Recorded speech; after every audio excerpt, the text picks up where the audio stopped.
જો વિદ્યાર્થી મિત્ર મજામાં છો। આજનો આપણો ટોપિક છે બહુ સરસ છે અને લાસ્ટ ટોપિક છે આજનો કે ભાઈ પ્રકરણ 6 વિદ્યુત ચુંબકીય પ્રેરણ વિશે નોંધ લખો।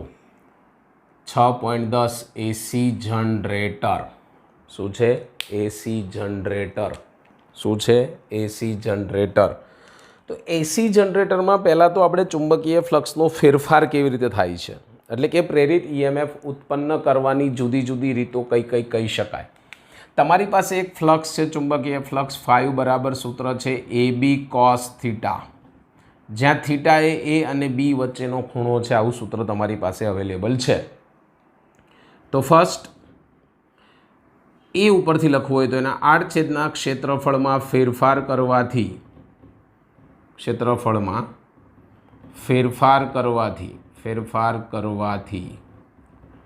ચુંબકીય ફ્લક્સમાં ફેરફાર કરી શકાય છે કે આ લખાય। સેકન્ડ, ગોખવાનું નથી, મેં પ્રશ્ન એવો ટૂંકો તમને કીધો કે પ્રેરિત ઈએમએફ ઉત્પન્ન કરવાની જુદી જુદી રીતો જણાવો। પ્રેરિત ઈએમએફ ક્યારે ઉત્પન્ન થાય? જ્યારે ચુંબકીય ફ્લક્સમાં ફેરફાર થાય ત્યારે। તો ચુંબકીય ફ્લક્સનું સૂત્ર છે ફાઈવ બરાબર એ બી કોસ થીટા।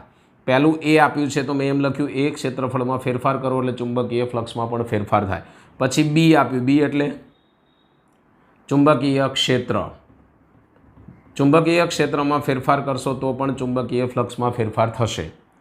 ત્રીજું મેં એવું કીધું થીટા એટલે કે એ અને બી, સદિશ એ અને સદિશ બી અથવા એ અને બી વચ્ચેના ખૂણામાં ફેરફાર કરવાથી ચુંબકીય ફ્લક્સમાં ફેરફાર થાય અને આ ત્રણે ત્રણ રીતે પ્રેરિત ઈએમએફ ઉત્પન્ન કરી શકાય છે અને કે ગોખવાની જરૂર રહેતી નથી। આ ખાસ નોંધ લેવી। તો પહેલો પ્રશ્ન આની અંદર આવું પૂછાય કે એસી જનરેટરમાં પ્રેરિત થતું ઈએમએફ કેટલી રીતે શોધી શકાય? તો ત્રણ રીતે શોધી શકાય। ત્યારબાદ એવું કે એસી જનરેટરનો સિદ્ધાંત અને રચના, શું કે સિદ્ધાંત રચના આકૃતિ સાથે વર્ણવો। શું કહે છે? આકૃતિ સાથે તેનું વર્ણન લખવાનું કહે છે। સિદ્ધાંત, પછી આકૃતિ અને રચના, આ ત્રણ વસ્તુ આપણને એક સાથે પૂછી શકે।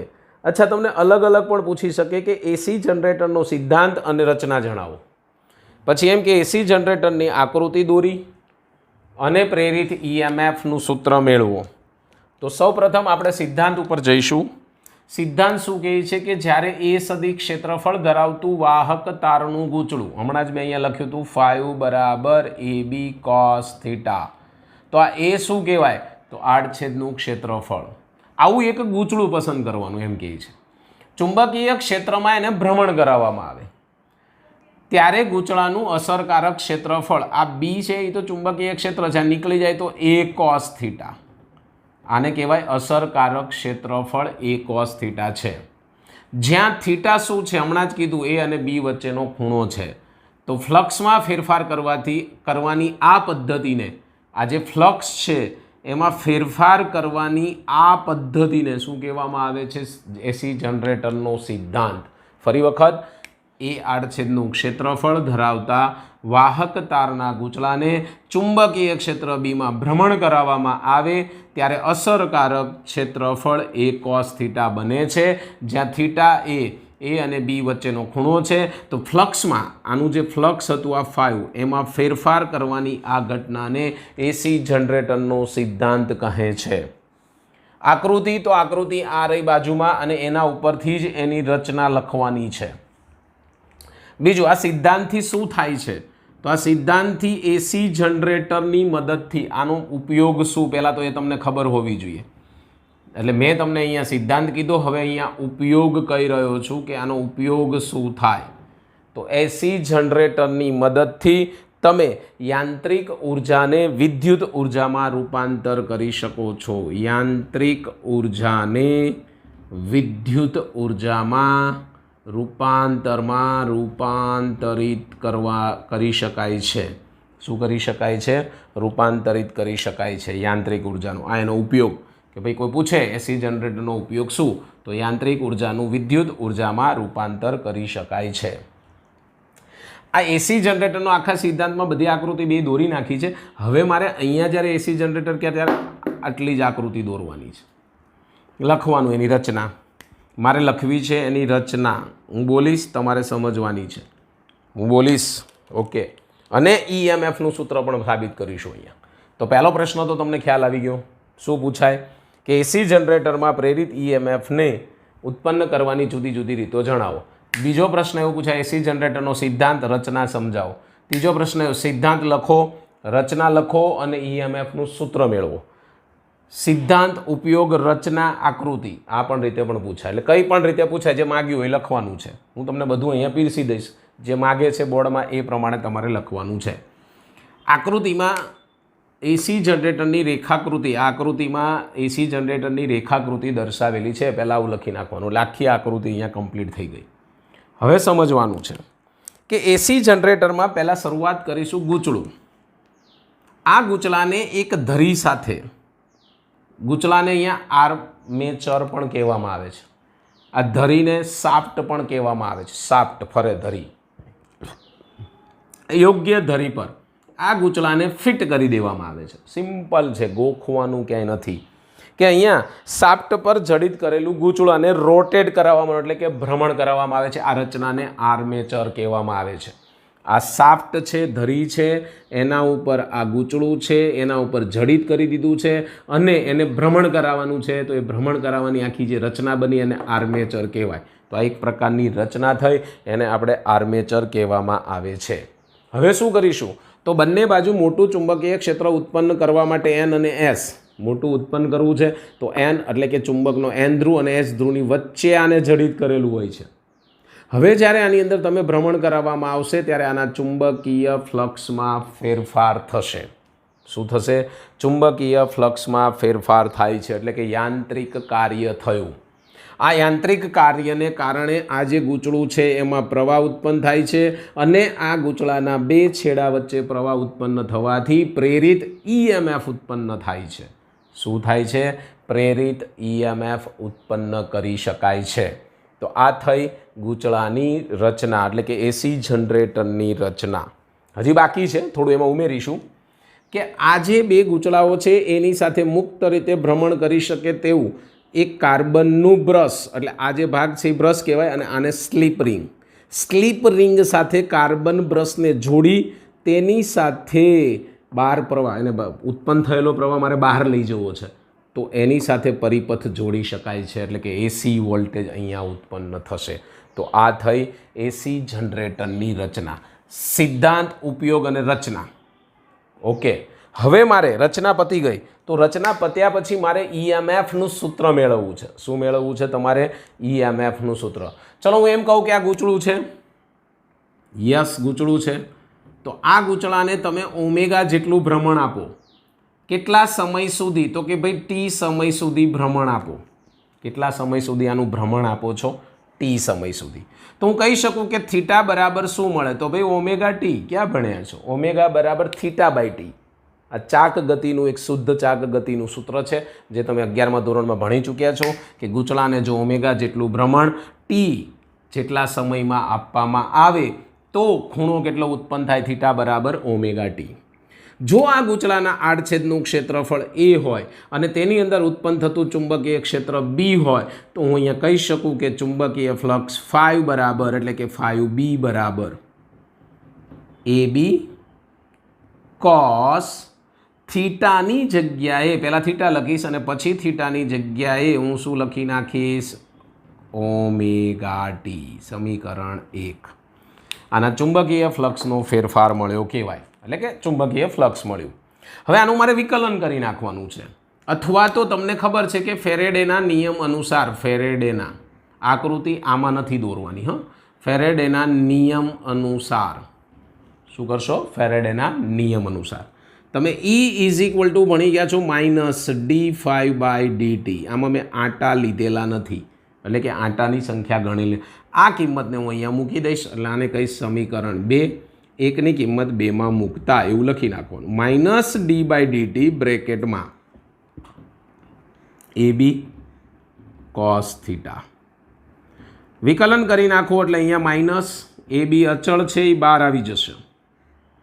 તમારે કોસનું શું કરવાનું છે? વિકલન કરો. વિકલન કોસનું વિકલન શું થાય? આટા n લેવા હોય તો લઈ શકાય, તો તમારે પછી આટા n મૂકી દેવાના. પછી મૂકી દઈએ, વિકલન કર્યા પછી n આટાઓ લગાવી દઈશું. અને લેવા હોય તો પહેલેથી અહીંયા n આટા તમે લઈ શકો છો. તો બહારની સાઈડ જ આવે, તમને ખબર છે. એટલે માઇનસ n, એટલે અહીંયા હું n લખી નાખું. ચલો હવે આનું વિકલન બોલો. તો આનું વિકલન શું થાય? એ બી તો આગળ જતા રહ્યા. માઇનસ સાઇન ઓમેગા ટી, અને આ ઓમેગા ટીની બાજુમાં છે તો ઓમેગા અચળ છે, તો ઓમેગા પાછો આગળ ગુણાકારમાં ઓમેગા પણ આવશે. માઇનસ માઇનસ શું થઈ ગયું? Minus minus plus. પછી શું વધ્યું? એ બી એન ઓમેગા. એના પછી શું આવ્યું? તો સાઇન ઓમેગા ટી. આ મને પ્રેરિત થતા EMFનું સૂત્ર મળ્યું. પણ મને આખું સૂત્ર નથી મળ્યું. જ્યાં આપણે સાઇન ઓમેગા ટી બરાબર જો હું 1 લઈ લઉં, શું કીધું મેં? સાઇન ઓમેગા ટી બરાબર શું હોય? 1 હોય તો હું કહી શકું કે E બરાબર E0 થાય. શું થાય? E બરાબર E0. એટલે કે આ જે મૂલ્ય છે એ મૂલ્ય બરાબર તમે ધારી શકો છો. સાઇન ઓમેગા ટી બરાબર 1 થાય તો ઓમેગા 0 બરાબર AN ઓમેગા બી આવું લખાય. અથવા તમારી રીતે આને સેટિંગમાં કરીને લખો તો કહી શકાય NBA ઓમેગા. આગળ પાછળ આ ઓમેગા 0 મળ્યો. આની જગ્યાએ હું ઓમેગા 0 મૂકીશ તો ઓમેગા બરાબર ઓમેગા 0 સાઇન ઓમેગા ટી મૂકી શકાય. તો આનો મિનિંગ શું થયો? આ જે મળ્યો એને મહત્તમ EMF કહેવાય. શું કહેવાય? મહત્તમ. આ કિંમત મેં અહીંયા મૂકી દીધી એટલે ઓમેગા બરાબર ઓમેગા 0 સાઇન ઓમેગા ટી.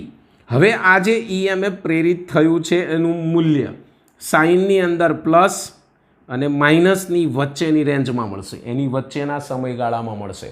તમે સમયગાળો અહીંયા બદલશો એટલે EMFનું મૂલ્ય +1 -1 એટલે કે સાઇન ઓમેગા ટીનું મૂલ્ય +1 -1ની વચ્ચેના સમયગાળા સાથે બદલાય છે. માટે અહીં પ્રેરિત થતું EMF આવર્ત રીતે બદલાતું હોવાથી પ્રવાહની દિશા આવર્ત રીતે બદલાય એટલે એની દિશા પણ બદલાય. એટલે અહીંયા પ્રવાહની દિશા બદલાતી રહે. એકવાર આ પ્લસ હોય તો એકવાર આ માઇનસ થશે, પછી આ પ્લસ થશે તો આ માઇનસ થશે. એટલે અહીંયા પ્રવાહ ઉલટ સુલટ મળે. માટે તે જે પ્રવાહ ઉત્પન્ન થાય છે એને AC પ્રવાહ તરીકે ઓળખવામાં આવે છે. અને વોલ્ટેજ ઉત્પન્ન થાય અને AC વોલ્ટેજ કહેવાય. માટે જ તો આને AC જનરેટર નામ પાડવામાં આવેલું છે. શું નામ પાડવામાં આવ્યું? AC generator. બીજું, તમે આ ઓમેગાની જગ્યાએ ઓમેગા, જ્યાં ઓમેગા બરાબર મૂકી શકો છો 2π આવૃત્તિના સ્વરૂપમાં. આ કોણીય આવૃત્તિ છે, અહીંયા લખી નાખીએ આપણે કે તે એ જ વસ્તુ અહીંયા લખવી છે. E બરાબર E0 સાઇન ઓમેગાની જગ્યાએ 2π V એટલે આવૃત્તિ. આમ તો સાઇન તરીકે ઓળખાય પણ V ના કહેવાય. ઓકે, એટલે અહીંયા બાજુમાં લખી નાખીશ T. તો આ એક સૂત્ર મળી ગયું.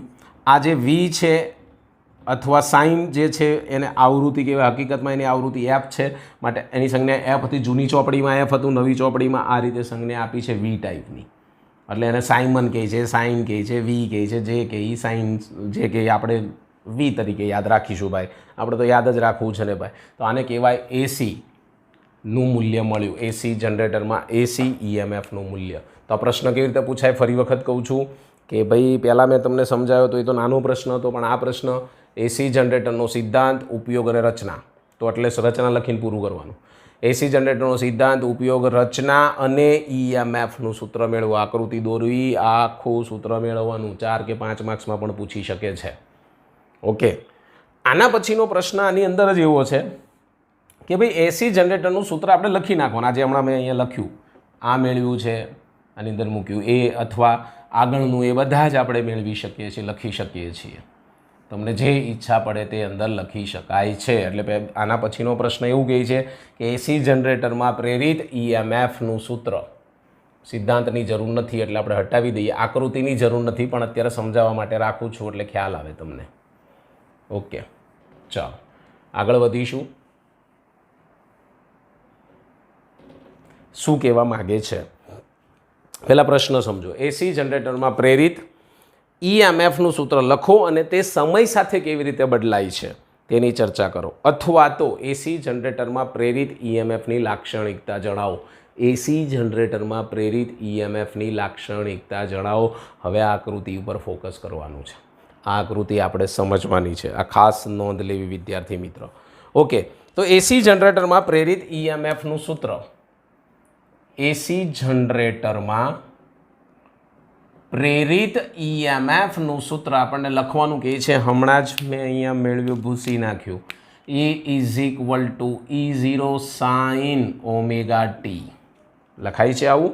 ઓકે, અચ્છા, આની સિવાય બીજું કયું લખવાનું મેં કીધું હતું? ઓમેગા 0 સાઇન 2 સાઇન ટી અથવા VT આવું પણ લખી શકો છો તમે.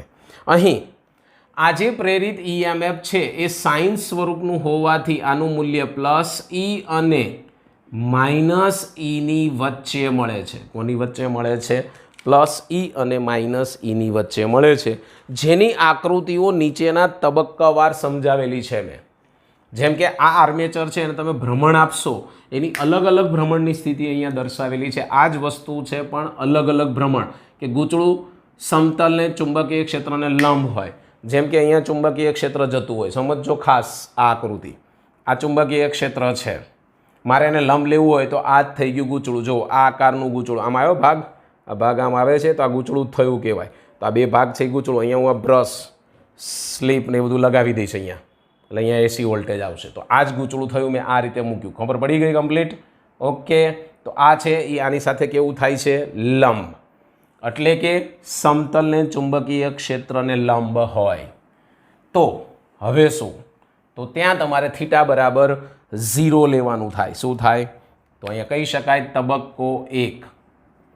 તબક્કો 1 કે ભાઈ થીટા બરાબર 0 ડિગ્રી. આ લખવાનું, ગૂંચળું સમતલ ચુંબકીય ક્ષેત્રને લંબ હોય એટલે થીટા બરાબર 0 થાય, એટલે કે ઓમેગા ટી બરાબર 0 થાય.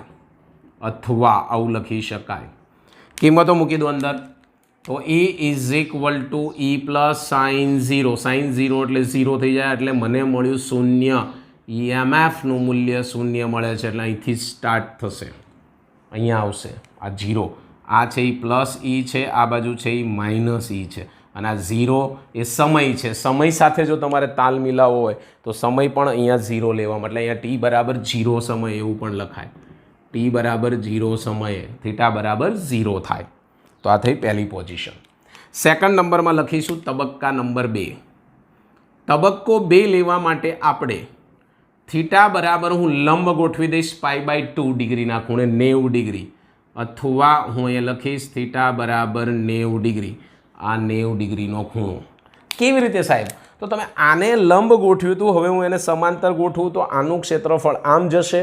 એટલે જુઓ, PQR અહીંયા હતા, હવે શું થઈ ગયા? PQRS, એટલે આમ થયું. આમ હતું PQRS. સમજો, PQRS મેં આમ ફેરવી નાખ્યું તો P અહીંયા જતો રહ્યો ભાઈ, એટલે સોરી P અહીંયા આવતો રહ્યો. આમ હતો ને, આમ થઈ ગયું. તો P શું થઈ ગયું? QRS થઈ ગયું. જુઓ અહીંયા દેખાય છે, આમ ચુંબકીય ક્ષેત્ર છે, એને સમાંતર થઈ ગયું.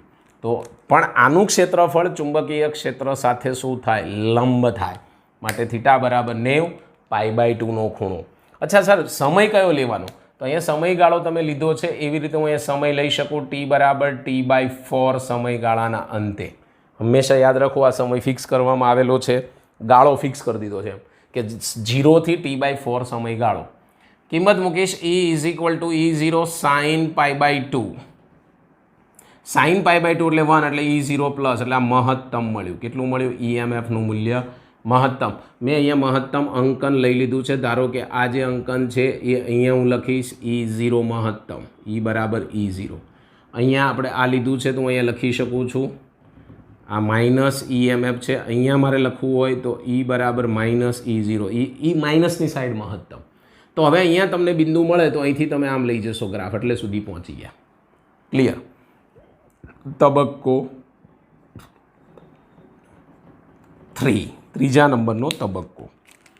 તબક્કામાં મેં આ રીતે ગોઠવી દીધું. હવે તમે જોઈ લીધું. હવે આ આમ જશે તો P ક્યાં જશે?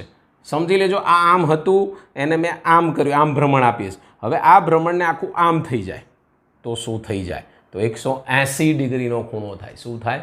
180 ડિગ્રીનું ભ્રમણ થાય. એટલે એનો સમયગાળો અહીંયા લઈ શકાય ટી બરાબર, તમે T/4 પ્લસ T/4 કરો, બીજા T/4 ઉમેરો, 2T/4, 2 દુ 4 એટલે T/2. જુઓ T/2 લીધું છે. ત્યારે શું થાય? તો થીટા બરાબર કે ઓમેગા ટી બરાબર શું થાય? 180 ડિગ્રી. કિંમત મૂકી દઈશ તો E is equal to E0 sine 180 degree એટલે 0. પાછો જવાબ મને મળ્યો 0. 0 મળ્યો એટલે આ ગ્રાફ અહીંથી અહીંયા આવી ગયો. જોડે જોડે ગ્રાફ સમજાવતો જવાનો. તબક્કા નંબર 4, તબક્કો 4. તબક્કા 4માં શું કહે છે? તો કે ભાઈ તબક્કા 4માં થીટા અથવા ઓમેગા ટી, અને હા અહીંયા ટી બરાબર સ્મોલ ટી બરાબર 3T/4. અહીંયા તમે 2 વખત લીધું એમ પાછું પ્લસ T/4 એટલે 3 વખત થઈ જશે. અને ત્યારે ખૂણો થીટા ઓમેગા ટી બરાબર કેટલા ડિગ્રી? 270 ડિગ્રી. કિંમત મૂકી દઈશ. ઓમેગા બરાબર ઓમેગા 0 સાઇન 270. સાઇન 270 એટલે માઇનસ માઇનસ તરફ મહત્તમ મળશે. તો આ 0થી મને માઇનસ તરફ મહત્તમ મળ્યું. તબક્કા નંબર 5, તબક્કો 5 કે ભાઈ થીટા બરાબર ઓમેગા ટી, પણ સમય તો લો. ટી બરાબર શું થશે? ટી થઈ જશે. કેમ? 4 વખત T/4 plus T/4 plus T/4 plus T/4 લસા ઉપર 4 4 ઉડી ગયા એટલે ટી આવી ગયો ઓમેગા ટી. ઓમેગા બરાબર ઓમેગા 0 સાઇન, અહીંયા શું થઈ જશે? આનો ખૂણો કેટલો કીધો? 360 ડિગ્રી. 360 ડિગ્રી પાછું મૂકશો એટલે ઓમેગા બરાબર 0. એટલે પહેલા તબક્કામાં મને 0 મળ્યું હતું, બીજા તબક્કામાં પ્લસ મહત્તમ, ત્રીજા તબક્કામાં 0, ચોથા તબક્કામાં માઇનસ મહત્તમ, પાંચમા તબક્કામાં 0. એટલે એક ભ્રમણ પૂરું થયું. તમે આ રીતે ગોઠવ્યું હતું, ત્યાંથી તમે આમ લઈ ગયા, આમ લઈ ગયા, પછી આમ મારો હાથ ફરે નહીં એટલે આમ થાય ને પછી છેલ્લે પાછું આમ જ આવે. આખું આમ ભ્રમણ થઈ ગયું. આખું ભ્રમણ કમ્પ્લીટ થઈ ગયું.